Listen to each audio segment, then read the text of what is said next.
Faerie.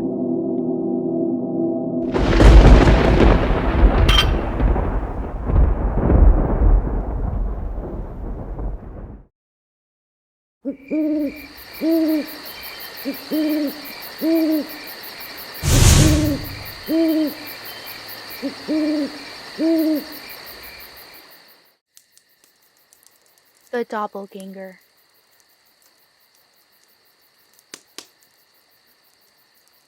Late at night, I usually go to the bathroom multiple times, but for the past 4 days, every time I go to leave, I can see myself standing in the mirror from the corner of my eye.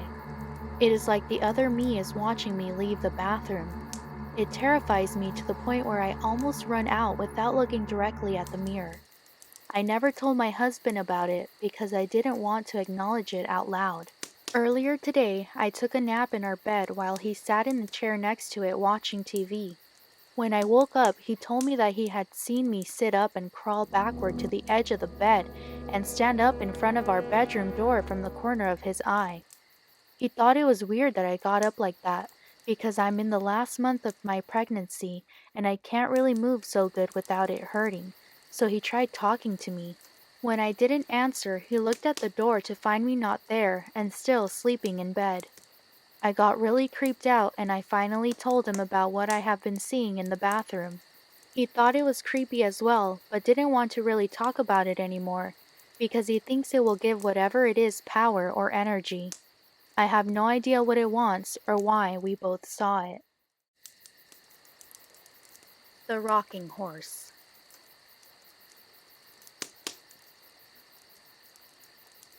One night, when I was maybe 10 or 12, I had trouble falling asleep. My bedroom was the entire top floor of our house, with my bed and such being on the left side, and storage closets and a play area on the right.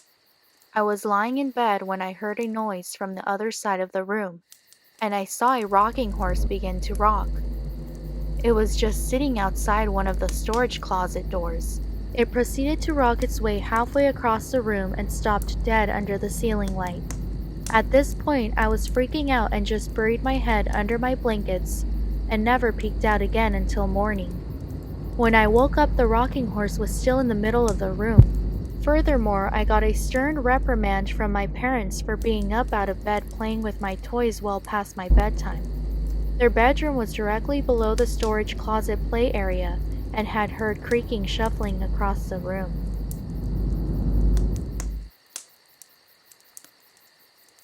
Shh.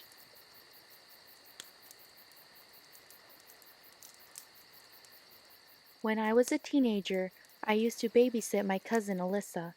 She was little, maybe almost 2, maybe a little older, old enough to say sentences.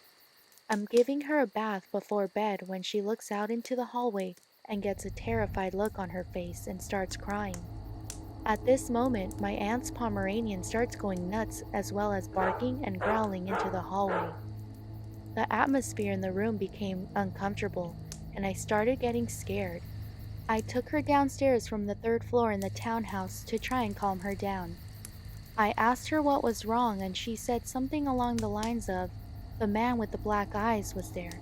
When I continued to pry, she looked up at the 2nd floor stairs, her eyes getting big, and looks at me, bringing her finger up to her mouth and said, "Shh," while shaking her head no.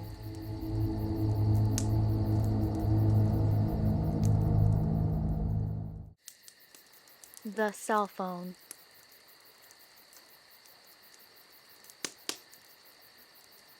A couple of months ago, my friend's cousin, a single mother, bought a new cell phone. After a long day of work, she came home, placed her phone on the counter, and went to watch TV.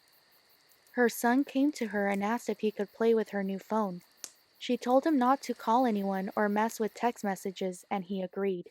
At around 11:20, she was drowsy, so she decided to tuck her son in and go to bed. She walked to his room and saw that he wasn't there.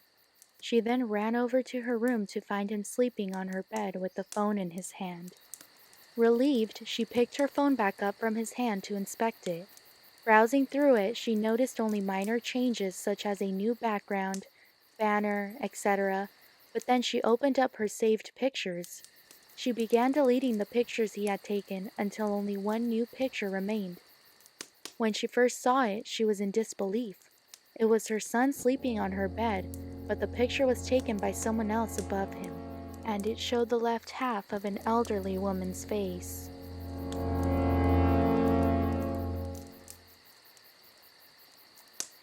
The satellite images.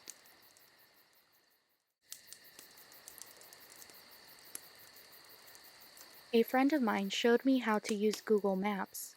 I'm sure you've seen it. It lets you use satellite images to look at locations all over the world. A few years ago, I was in a car accident. Since then, I really don't leave the house that often. It's difficult, and the idea of seeing a car drive by me makes me feel lightheaded. I was fascinated by the fact that I could see all over the world, almost like being there.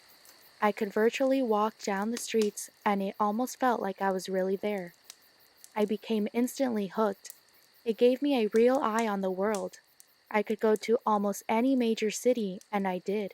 I'd seen streets in China, Japan, Germany, and England, so many places. I'd even gone to tourist attractions like the Great Barrier Reef and Dracula's castle. My favorite was to go to random places in major cities and see how many people and animals I could find. The faces of the people were always blurred to protect their privacy, but it was still enjoyable to see them out there, enjoying their life, walking like it was no big deal.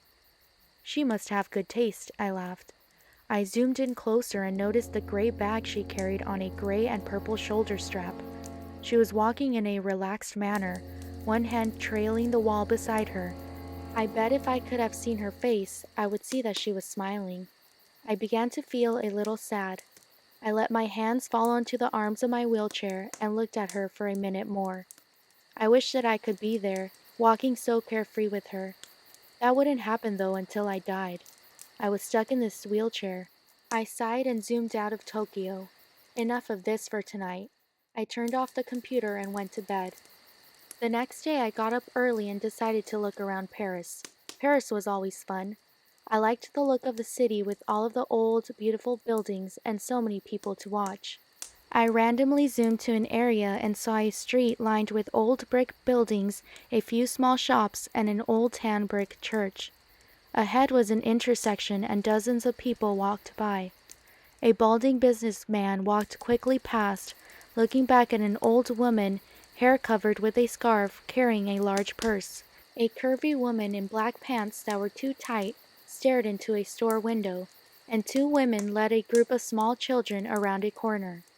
I spun the view around a few more times and then saw something peculiar. Sitting on the bench at the bus stop were two people. One of them was a young woman with her feet stuck in front of her in a relaxed manner. She was wearing a pair of red sneakers like my own. I was startled for a moment, as I noticed the black pants, white t-shirt, and black hooded jacket. Her dark brown hair was tied loosely behind her head. A gray bag sat on the bench beside her, and the shoulder strap hooked over her shoulder. This is crazy, I thought. It can't possibly be the same woman. This is a different country, different continent even. How could it be her? This was stupid. It wasn't as if these were live photographs. They were taken ahead of time and then stored. It's not like she was in two places at once. She could just be a traveler. Besides, without seeing her face, it was impossible to tell if it was the same person. Brown hair was probably the most common hair color in the world. Those red sneakers were something I purchased online. I'm sure a million of other people did too. I shook my head and went to fix some lunch. When I got back online, I decided to look at Berlin. I picked a random street as usual. It looked pretty empty. There were brick buildings lining the streets, looking more like factories than anything else. There were also empty lots full of long grass and piled gravel. There wasn't much to see at all, really. There was a line of motorbikes and a car with two German flags sticking up from it. After more searching, I found one kid. He looked like he was dressed for school, a jacket thrown over his bag.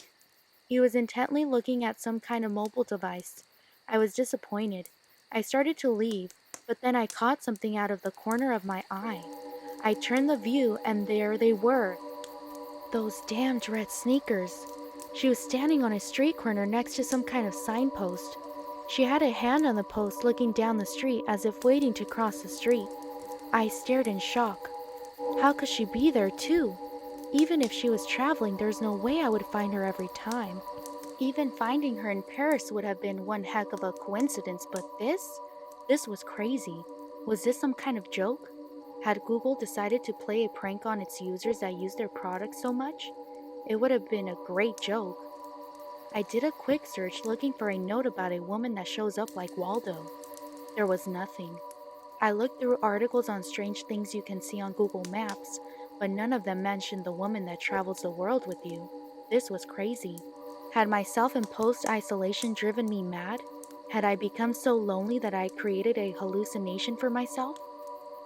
Leaving the Berlin image on my screen, I sent a text message to a friend asking him to look at the locations. Then I waited, hands sweating, heart thumping in my chest.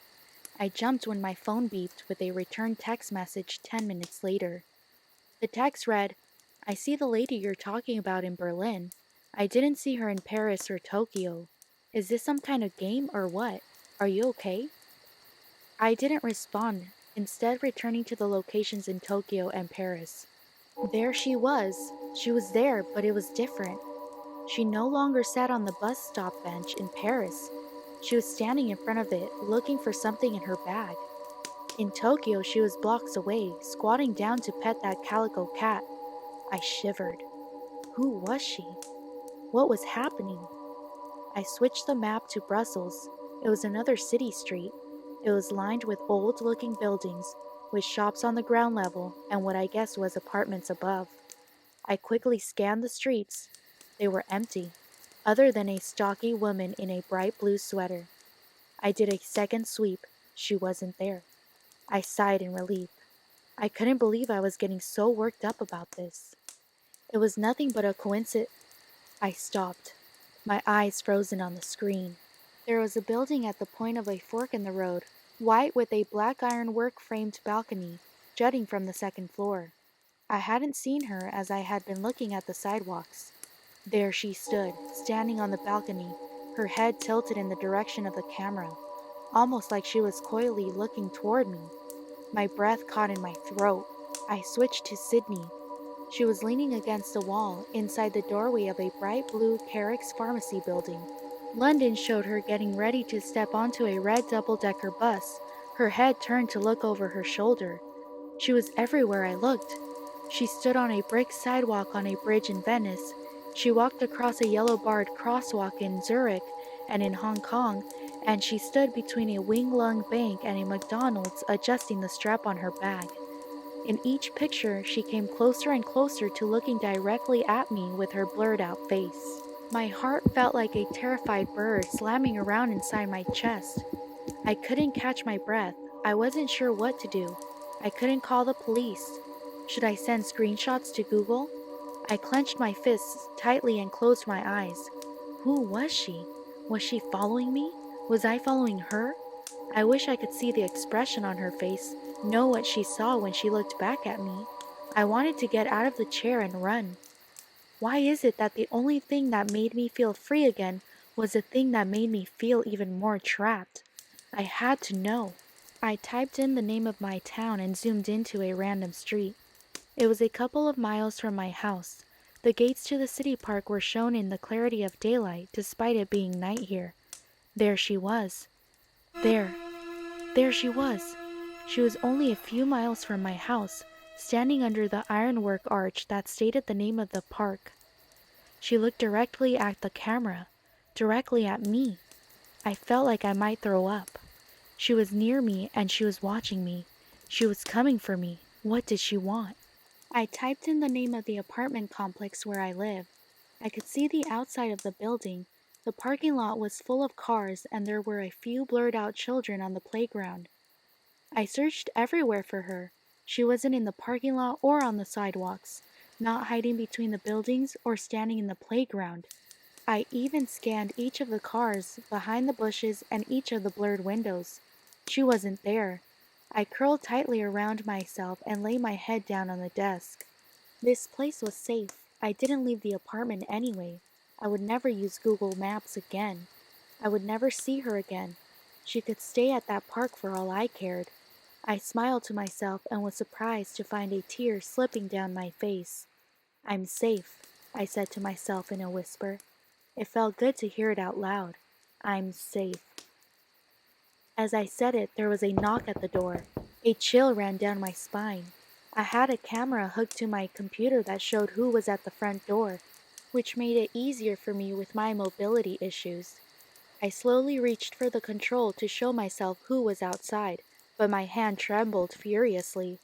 As I touched the control, I realized my mistake. The last of Google's images that I'd seen had only shown the outside of the building, just the outside.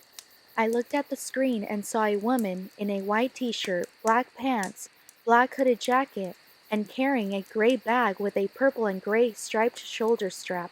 Of course there were those red sneakers. She looked directly at the camera, her face still a complete blur. As I tried to stifle a scream, she raised a hand and knocked loudly on my front door.